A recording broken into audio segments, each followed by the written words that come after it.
Hi super fans, I am Swapnil और ये है सीक्रेट इन्वेजन के सेकंड ट्रेलर का ब्रेकडाउन। लास्ट ट्रेलर के मुकाबले जो सितंबर 2022 में रिलीज हुआ था, इस ट्रेलर में काफी सारी न्यू डिटेल्स हैं। बट इस वीडियो में मैं टोटल ब्रेकडाउन नहीं करूंगा, बट बताऊंगा सिर्फ वो डिटेल्स जो रिवील कर रही है शो के प्लॉट को और क्लियरली, जैसे कि शो की टाइमलाइन, न्यू एंट्रीज सोनिया फॉल्सवर्थ और जिया के कैरेक्टर के रोल, स्क्रल्स का एक्चुअल प्लान क्या है और इन सब के बीच निक फ्यूरी का लास्ट स्टैंड। तो स्पॉयलर्स वार्निंग, बिकॉज इस वीडियो में है total spoiler. So without wasting any more time, let's begin the video.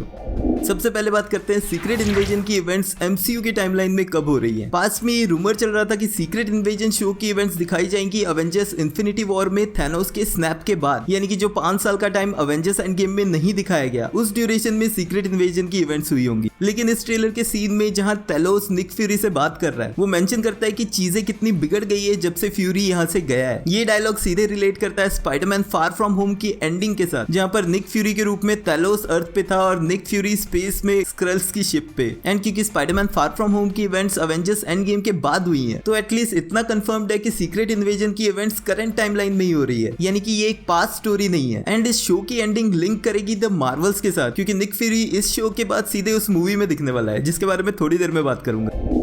अर्थ पे अभी भी ऑफिशियल अवेंजर्स की टीम नहीं बनी है। ट्रेलर के एक सीन में हमें फ्रेंच न्यूज़पेपर दिखता है जिसकी हेडलाइन कहती है the Avengers the battle for New York, यानी कि शो का कुछ पार्ट हमें फ्रांस भी लेके जाएगा। लेकिन इसी सीन के बैकग्राउंड में सुनाई देता है किसी न्यूज चैनल का वॉइस ओवर जो ये पूछ रहा है कि अवेंजर्स कहाँ है। और ट्रेलर में आगे चल के निक फ्यूरी ये भी कहता है कि ये बैटल उसे अकेले ही लड़नी है। ऑल्दो मल्टीपल सीन से हमें इतना कंफर्म्ड है कि यहाँ पर निक फ्यूरी की हेल्प करते हुए दिखेंगे थैनोस, मारिया हिल, एवरेट रॉस और इवन जेम्स रोड्स भी, अगर इनमें से किसी को स्क्रल ना दिखाया गया तो। लेकिन इतना तो कंफर्म है कि अवेंजर्स एंड गेम के बाद अभी तक अवेंजर्स की न्यू टीम नहीं फॉर्म हुई है। सीक्रेट इन्वेजन के थ्रू न ही सिर्फ निक फ्यूरी एमसीयू में वापसी कर रहा है, बट साथ ही लंबे टाइम के बाद ये अर्थ पे भी उसकी वापसी है। यानी कि इतना तो कंफर्म्ड है कि यहाँ पर निक फ्यूरी अकेला वो कैरेक्टर है जिसे स्क्रल के रूप में नहीं दिखाया जाएगा। ऑल्दो यहाँ पर निक फ्यूरी का स्वागत इतने अच्छे तरीके से नहीं होता है, क्योंकि रोडी का वॉइस ओवर ये कहता है कि निक फ्यूरी अर्थ पे मोस्ट वांटेड मैन है। यानी कि अवेंजर्स इन्फिनिटी वॉर और अवेंजर्स एंड गेम में जो भी इवेंट्स हुई हैं, उनके लिए गवर्नमेंट निक फ्यूरी को भी रिस्पॉन्सिबल मानती है। लेकिन गवर्नमेंट के अलावा और भी कुछ लोग हैं जो शायद निक फ्यूरी की जान के पीछे हैं। ट्रेलर के एक सीन में हमें दिखाया गया है निक फ्यूरी की कब्र को, जिसके हेडस्टोन पे लिखे हुए वर्ड्स अलग है। 2014 की captain America the winter soldier में निक फ्यूरी ने शील्ड के कोलैप्स होने के बाद अपनी डेथ फेक की थी, जहां पर मूवी के एंड में उसका हेडस्टोन दिखाया गया था जिसपे ये वर्ड्स लिखे हुए थे। तो इतना तो क्लियर है कि अवेंजर्स एंड गेम के बाद फिर से कुछ ऐसी इवेंट्स हुई हैं जिस रीजन से निक फ्यूरी को फिर से अपनी डेथ फेक करनी पड़ी है और उसे जाना पड़ा है स्पेस पे स्क्रल्स के साथ। अब इसका एग्जैक्ट रीजन क्या है वो हमें शो से ही पता चलेगा।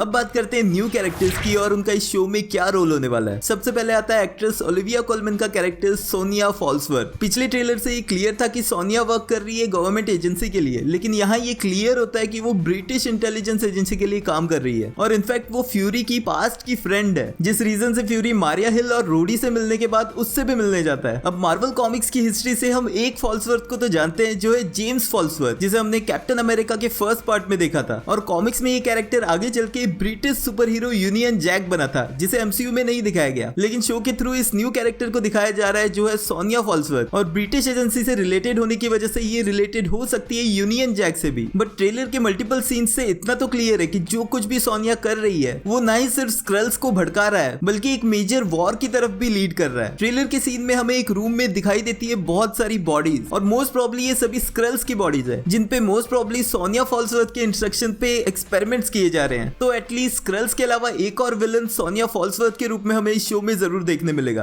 अब बात करते हैं सेकंड कैरेक्टर की, जो प्ले कर रही है actress Emilia Clarke. Past rumours में इस कैरेक्टर को कॉमिक्स की एबिगेल ब्रांड बताया जा रहा था, लेकिन रिसेंटली ये क्लियर हुआ है कि ये कैरेक्टर है जिया, जो है स्क्रल थैनोस की डॉटर। अब अगेन ये कैरेक्टर भी मार्वल कॉमिक्स से नहीं है, लेकिन एमसीयू में इसे हम पहले देख चुके हैं। कैप्टन मार्वल में हमें थैनोस की बेटी से मिलवाया गया था, लेकिन उस टाइम उसका नाम डिस्क्लोज नहीं किया गया था, और उसी थैनोस की ग्रोन अप बेटी को प्ले कर रही है एमिलिया क्लार्क जिया के रूप में। अब ट्रेलर से इतना क्लियर है कि जिया भी अपने फादर और निक फ्यूरी के इतना क्लोज नहीं है, एंड इसका रीजन बाकी सभी स्क्रल्स के रीजंस के साथ मैच होता है, क्योंकि निक फ्यूरी और उस टाइम स्क्रल्स के लीडर थैनोस ने उनसे प्रॉमिस किया था कि उन्हें अर्थ पे एक बेटर लाइफ मिलेगी, और करंट सिनेरियोस देख के ऐसा नहीं लग रहा है। और हालांकि जिया का वॉइस ओवर निक फ्यूरी को वार्निंग देते हुए दिखता है, लेकिन शो में वो उसका साथ देते हुए भी दिखेगी।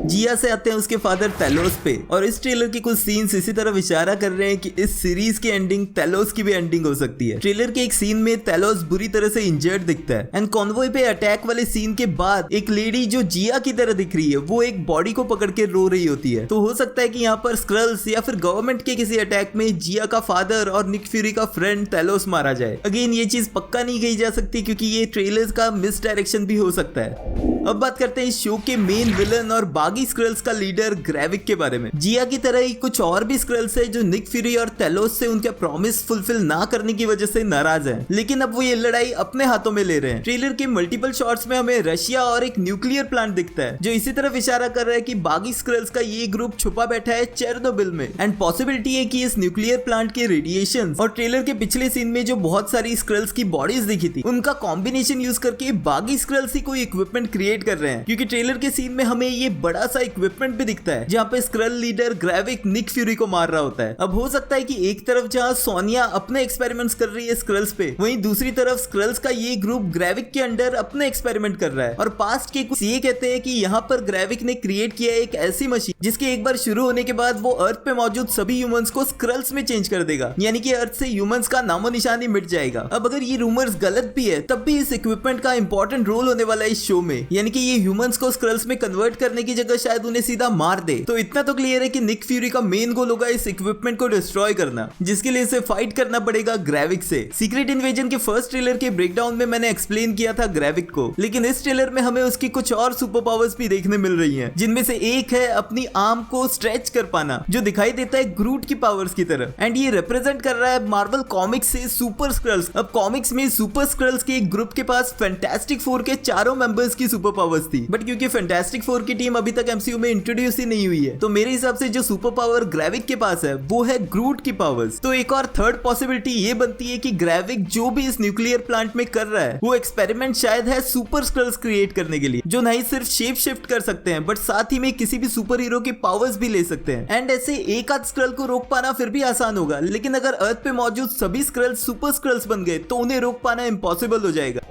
लेकिन इसी को रोकने के पीछे है हमारे शो का हीरो निक फ्यूरी। लेकिन ट्रेलर के क्लाइमैक्स का सीन इसी तरफ हिंट दे रहा है कि ये शायद निक फ्यूरी की लास्ट फाइट होगी। तो क्या ये निक फ्यूरी का एमसीयू में फाइनल अपीयरेंस होगा? एमसीयू के फेज 5 की थर्ड मूवी द मार्वल्स जो इस साल के एंड में आएगी, उसमें भी निक फ्यूरी का इंपॉर्टेंट रोल होने वाला है। तो ऐसे में अगर सीक्रेट इन्वेजन में उसकी डेथ दिखाई जाती है तो ये द मार्वल्स के प्लॉट को पीछे ले जाता है सीक्रेट इन्वेजन की टाइमलाइन के, यानी कि द मार्वल्स की इवेंट सीक्रेट इन्वेजन से पहले हुई होंगी। बट मुझे नहीं लगता कि इस शो के थ्रू निक फ्यूरी का एंड किया जाएगा, एंड मोस्ट प्रोबब्ली ये डायलॉग सिर्फ ट्रेलर में डिस्ट्रैक्ट करने के लिए डाला गया है। मेरे हिसाब से निक फ्यूरी का एमसीयू में फाइनल प्रोजेक्ट होगा अवेंजर्स सीक्रेट वॉर्स, जो शायद एमसीयू के 20 इयर्स कंप्लीट होने पे ही आएगी, एंड होपफुली वो निक फ्यूरी के लिए प्रॉपर सेंड ऑफ हो सकता है। इस बार में अपने थॉट्स मुझे कमेंट्स में लिख के बताना। सीक्रेट इन्वेजन की सीरीज में 6 एपिसोड्स होंगे जो स्ट्रीम होगा डिज्नी प्लस पे 21 जून से। मेरे पिछले ट्रेलर्स ब्रेकडाउन देखने के लिए ये वाली प्लेलिस्ट जरूर चेकआउट कर लेना। मिलते हैं नेक्स्ट वीडियो में।